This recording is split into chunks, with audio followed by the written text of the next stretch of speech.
Hello everyone, আজকে আপনাদের সাথে একটা বোয়াল মাছের রেসিপি শেয়ার করব।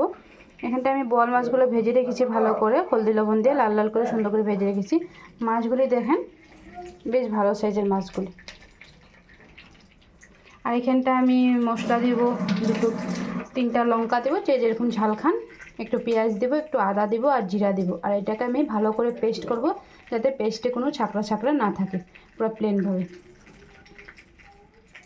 তার জন্য এখানটা আমি পেস্ট করে নিয়েছি আদা, জিরা, কাঁচা লঙ্কা আর পেঁয়াজ। আপনারা চাইলে শুকনো লঙ্কাও দিতে পারেন, কালার ভালো আসবে। তো আমি শুকনো লঙ্কাটা দেবো না, এটা দিয়ে করবো একটা।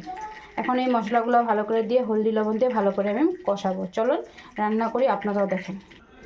তেলটা ভালো করে গরম হয়ে গেছে। এখানে মাছটা ভেজেছিলাম, তার জন্য তেলের কালারটা এরকম আসছে।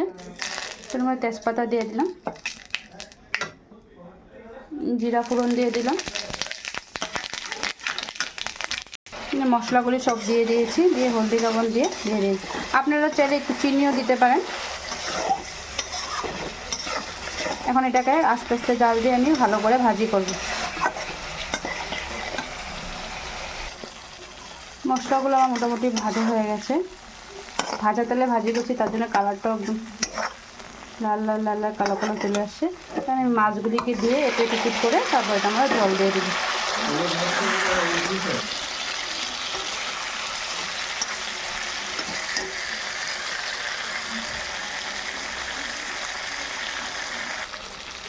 পিট করে ভেজে নিয়েছি। এখন আমি পরিমাণ মতন জল দিয়ে দেবো। মাছটা প্রায় 6 থেকে 7 কেজি ওজনের ছিল।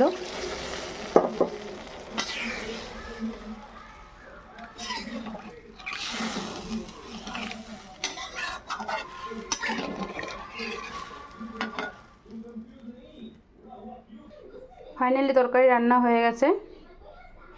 তো লাস্ট মিনিটে আমি একটু কালার দিয়েছিলাম শুকনো লঙ্কা, যাতে কালারটা একটু ভালো আসে। তোমরা চাইলে দিতেও পারো, না দিতে পারো, কালারটা ভালো আসবে। তো আমার রেসিপিটা ভালো লাগলে তোমরাও বাড়িতে ট্রাই করতে পারো।